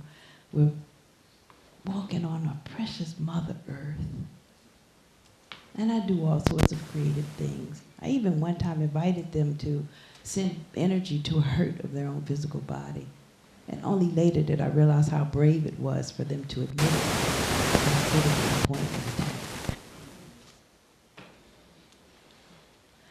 And so in the opening, our sort of weather report, what's your word? What's your word? Give me a word. Black diamond, cloud, rose, like that. And then the only thing we could bring in to help them artistically get in touch with that was paper, copy paper, and 64 color Crayola crayons, because pens and pencils were contraband. And we said, draw a picture, write some words. Boy, they were able to touch their stories, not what they had done. We didn't ask, we didn't want to know. And when offered, we denied, because we didn't want to be colored in any way, even on a subconscious level. I wanted to be there to support, not to insidiously condemn. And they came up with the most beautiful stories, the most beautiful sharings of their life. One young man, his name was Preacher, because he gave his first sermon at 13, but yet there he was in jail at 16. And he said he was inspired to write a book. And it's going to be called 21 Chapters. I said, oh, really? Where are you? I'm on 16. I said, 16? How are you on 16? He said, because that's where I am now. I'm 16. And I'm writing backwards. And then by the time I'm 21, it'll be finished. Don't underestimate intellect because of the body somebody's in, or what they may have done. And I heard stories. And I was grateful. And I know that these young children perpetuated crimes and created victims, but they themselves are victims of their circumstance. And can we hold them in the same way, if not more so than those who were victimized? And we do slow walking. And we sit and we breathe like a tree in a storm. What happens when you get angry? You're up here, right? The branches are, where are you? Is that where you want to be, in a tree in a storm? Or here? What's happening here? What part of the tree is this? Trunk. Trunk. Is it solid? Is it stable? And we move down, and what's down here? And are we connecting with our ancestors, those living ancestors, and those who may not be with us, or in other dimensions? These kids got it. They would go back to their cells and they would practice. And then they taught the others. And fast forward, I don't want to take too much time. The 3 months we were there, the violence in the facility went down by 54%. And we didn't touch everybody. We kept trying to figure out how that was. Then we started hearing the stories, how they were teaching the others. And the newer boys could come in. I saw so-and-so walking in his cell. What was he doing? He didn't know. It looked right, so he went to his cell and started doing it. Or one who had an altercation on a basketball court, because things are very tense, and was able to sit in his cell and breathe. And when there was a sit-out, rightfully so, because the kids were denied showers and phone calls. They wouldn't go into their jail cells. So when we went in the next day, and we have to give them a list of who we want to see. They said, well, the guy said, well, look, I got to look at this list because, you know, we had some activity, and if they were part of it, they can't come today. Okay. And he, oh, yeah, this guy. Well, he's all right. He was the only one to go into his cell that night.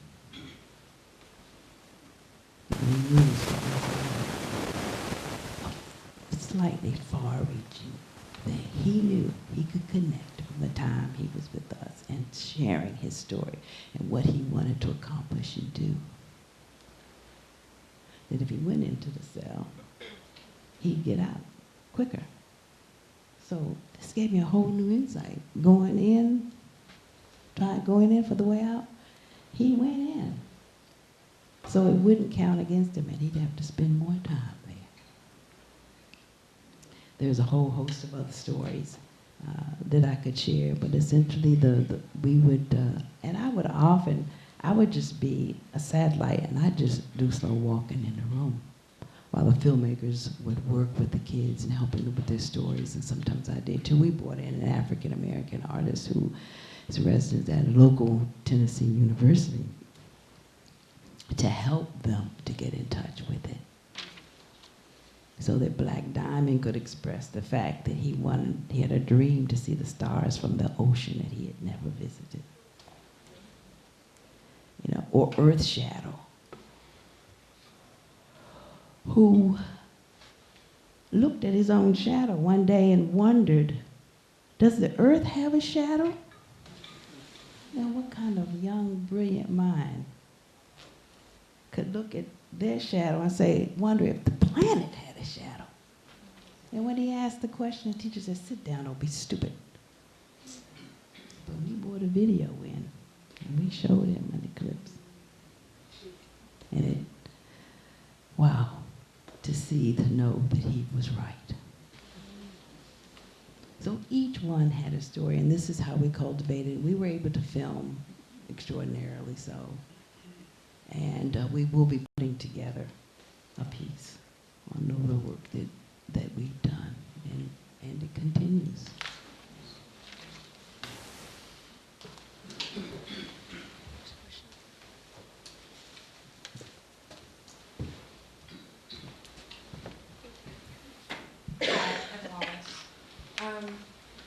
I very much appreciate everything you all have shared.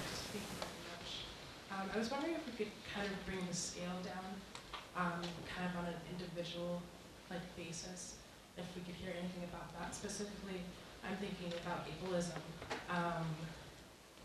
And you could see somebody who looks able-bodied, and for me, for example, I live in Western Massachusetts, oftentimes I'm having a panic attack, and a white person will interrupt my conversation on the phone to someone and ask me a question, just stop me in my tracks, because I'm of service to white people. And I know, go back to the practice, have compassion, and what I know, even when I'm, invested in ableism myself. When I know that I'm dealing with somebody who I should treat with compassion, I do it. But at the same time, no one is, you can't see behind like whatever this 6-foot-tall body looks like to you, this able-bodied person.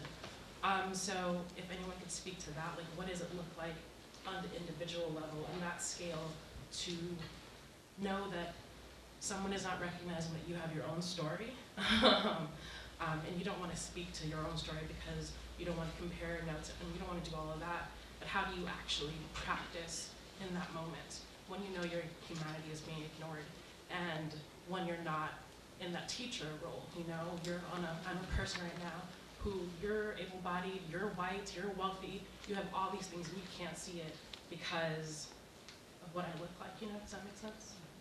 Thank you.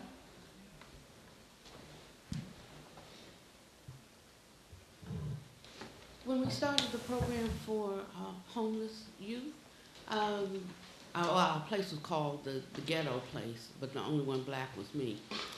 And we had 85 kids who went through that program. But when they first came in, you know, they would call us by the N-word. They call us nigger. Now I have to say something about that. I know that for people who are young, over time, different words affect people differently. But when I was coming along, and that was a time where I couldn't graduate, I did graduate, couldn't walk across the stage because I wanted to wear an afro and we had to have our hair pressed to be able to do that. And so I just opted not to walk across the stage, send mine in the mail. And,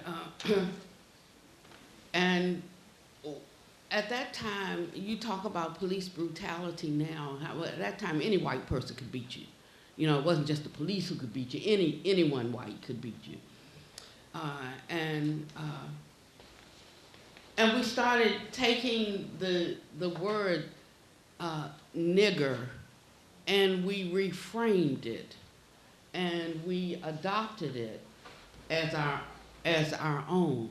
So when we took that and turned it into, at that time in history, in our culture, a term of endearment. So we say, what's up, my nigga? You know, mine, you're my nigga. What's up, my? You know, because they had made it an epithet that totally diminished us. And we turned it around and we made it a term of endearment. And that's how we survived in the late 50s and the early 60s. You know, and time has gone on, and it's understood in a different way.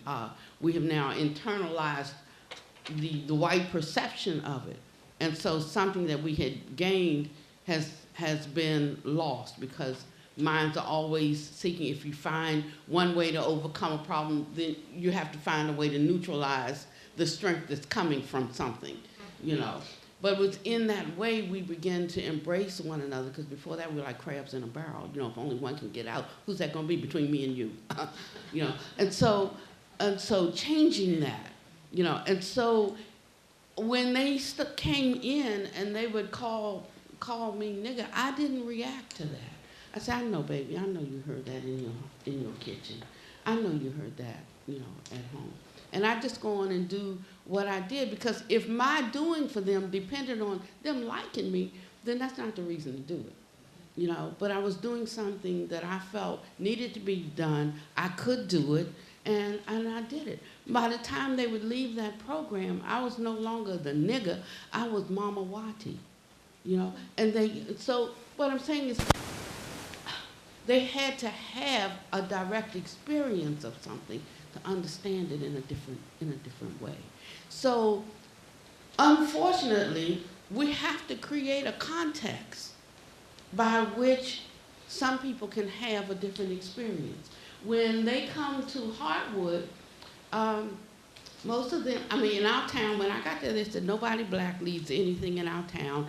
You're from the north, and we don't like northerners. You're a woman, and our women, and you're too outspoken. Our women are seen and not heard, and you're Buddhist, and we don't even know what that is. So we came to tell you, they sent a delegation, but they don't have any problems with that where I live. They sent a delegation to put me on notice, like, watching you and what you can't do. But everything that they said I couldn't do in that town, I ended up doing anyway, you know, because I wasn't fearful. When the KKK comes to my sangha, and they still come from time to time, but most of them just abandon that, you know? Because I told them one Sunday, keep your shoes on when you come. You know how we take our shoes off. I said, keep your shoes on. And then we just had regular sangha, and I dismissed. And I said, but Paniwadi, why'd you want us to keep our shoes on? I said, oh. I was just making a point. I said, because if I ever see those shoes under a sheet, I'm going to say, Johnny, is that you? Just letting them know that I'm not afraid. I'm not afraid of that. You know, and that kind of stuff scared people. People who were trying to scare you, it was scary because it's their fear. So I understand you're afraid. If my people had done to yours what yours did to mine, I'd be scared too. You know, but I'm not scared because I'm not living with that constant fear. And what I want to let you know is that there's a way that you can turn it around so that fear won't be there. I said, so you can come here and you can learn about that. I said, but I tell you this, I'm happy to see you come, but I'm happy to see you go if you don't want to be here. So it ain't going to be no sucking up and no petting, none of that. Happy to see you come, and I'm happy to see you go. So when somebody leaves and they say, well, where's so-and-so? I'm like, I don't know. Well, we should find out. Why should we find out? I didn't invite them. You know, they came of their own free will, and there ain't no locks on that door. You know, they come in and they hear something like start rattling, looking for chewing gum, rattling keys. I stop the Dharma talk. Time out. Excuse me. You see that door right there? There's no lock on it. You know, if this is not benefiting you. And it stops those kinds of things. Because now they're too ashamed to get up and walk out. You know, and then they stay and they hear something. You know, so it's in our, but doing it in a way that is really impartial. You know, like not feeling, not temperaturizing. So I'm just speaking truthfully. You know, you can learn in some places you can speak truthfully. And I don't have to agree with you, and you don't have to agree with me, but we do have to speak truthfully to each other. And people find out that they can speak truthfully when they're in an environment where the people are disciplined enough to hear what they have to say. I think this, I don't know if I should say this. I'm going to say this in this but I think, I'm just saying, this is just Paniwadi speaking. You understand that. I'm not speaking for Harvard. I'm not speaking for anybody else in here. But I think our election could have turned out a little different way if we had been listening. You know, I read an article that talked about how, I think it was 20 years ago, or maybe 10 years ago, I forget now, I'm old, I'm 70, how the mortality rate, you know, for whites dying, blacks dying younger than whites, you know, was at a certain percentage. I think it was like whites die at 70% the rate of blacks. But when they did the last study in 2015, that whites without a high school diploma in a certain age group were dying 30% faster than blacks. So that's from 30% living 30% longer to dying 30% younger. That's a 60% spread. That scared the bejeebies out of anybody. I mean, so there is this fear that we're dying. We're dying from whatever, drugs, suicide, depression because we can't work, whatever your reasons are, I understand. You know, but to see how great of a increase it was, it starts to bring fear. And it changed my whole understanding of what was precipitating something, what was brewing under the surface. You know, because I've been looking at our issues. We got our own. You know, you got to take care of yours. We got ours. But then I looked and I saw theirs is ours. You know, and so I needed to pay attention to that. I live in Appalachia. That's all I got to say. So 99% of those mindsets are right there. How am I going to be effective unless I'm willing to hear that and to feel their fear? It's not possible. You know? So there is something that we have to do if we want to see the change. When do we want it? We want it now, but we may not have it now. There might be something that we have to do, just like our ancestors did, to create the space for something to happen in the future. And that's what I want to say. I know we're in a we want it now, moment in time. But some things only bear fruit after a long time. And we have to be willing, to travail until some things are transformed in our society. Thank you. I know that we're at time, so I want to make sure that I honor that, but I do want to address the question as well. Sometimes you do need to take Sabbath and take a break. Sabbath. It's an invitation to, in Christian tongue, to take a rest and to take retreat from the perception that others have about your body. And you do that by naming yourself in the moment, sacred moment that you're in. I understand that you have a question, and I appreciate you as a human being. And I hope you can see that I'm in dialogue with Sojourner Truth right now. And you're interrupting that conversation. And in order for me to see clearly in this moment and to honor you fully, I need you not to press me with your question and your value, because I have value in this moment. In Buddhist tongue, the concept of fierce or wrathful compassion, to hold that person accountable in a deep, deep love and compassion, so much so that they have a moment to breathe and to reflect on their own action of interrupting. It pushes both, I think, back into the Dharma, back into truth, back into Buddha nature. And one can be as mindful and as conscious to be able to breathe, take a moment, ask, where is dignity in this moment? What do I need as an embodied being in this moment? Who are the ancestors who are holding me? What's the love and the lineage that's holding me? It's significant and important too to point out, because we are all at different places on our journeys and paths, that there are multiple conversations happening right now in the room and in the space. And so if you're hearing multiple conversations and thinking, am I hearing things right? You are hearing multiple conversations happening in this space. So please know that.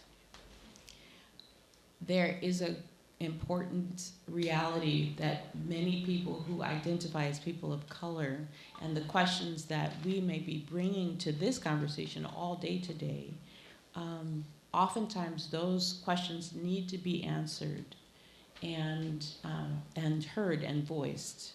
And there will also be questions that are coming from people who are not people of color, who also have genuine questions. It's important to recognize all the different questions and all the different social locations that we're embodied in this particular space called the United States of America as we're being here today. So I just want to say that, and I've said it as delicately as possible, but to be clear, know your social location today. Love your social location today as deeply as possible. And also know that your social location is constructed, and that we are actually after a deeper truth of being in full refuge with each other. With each other. That requires a lot of deep listening.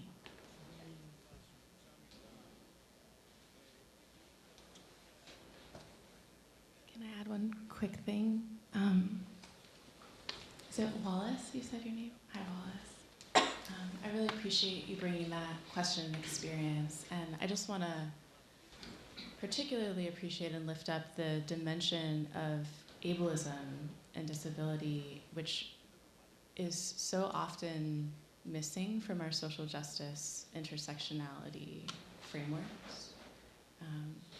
And I'm just wondering if, in a dharmic sense, like taking refuge in sangha, taking refuge in people with similar experience, Black and POC, disabled, like other folks, and their experiences responding to ableist entitlement, racialized in all kinds of ways. I'm thinking, since we're talking about intersectionalities too, I'm thinking about, I think her name was Moya Bailey, yeah, who coined the term misogynoir, and is a disabled Black scholar who talks about the ethics of pace and is a really brilliant contributor. And so, I mean, I have all kinds of questions of excitement to broaden the intersectionalities dialogue to include other roads, right, that are often not even named. And also to acknowledge, like, as a temporarily able-bodied person, and yeah, that you mentioned crabs in a barrel mentality, Venerable Panyawati, like, there are ways that our solidarity is even interrupted because so many of us are just trying to be okay. And or intergenerational trauma and bodily memory that if our ancestors were not physically fit, then that was a very dangerous situation for them. I'd really love to have it more of a dialogue than just talking. I don't know if you have any other further reflections that you'd like to share. Not at this moment. Cool. It's all good. Yeah. Yeah. Just acknowledging and thanking you.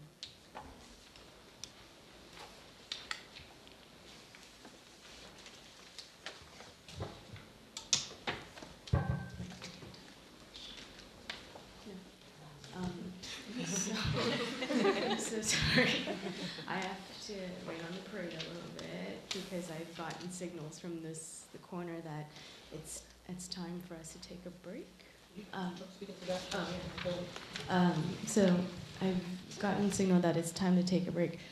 So I just wanted to wrap up the panel before I hand over the mic to the organizing team and really thank our panelists and thank everyone here for just making this a tremendous space. And in Vajrayana Buddhism, I read something about whenever someone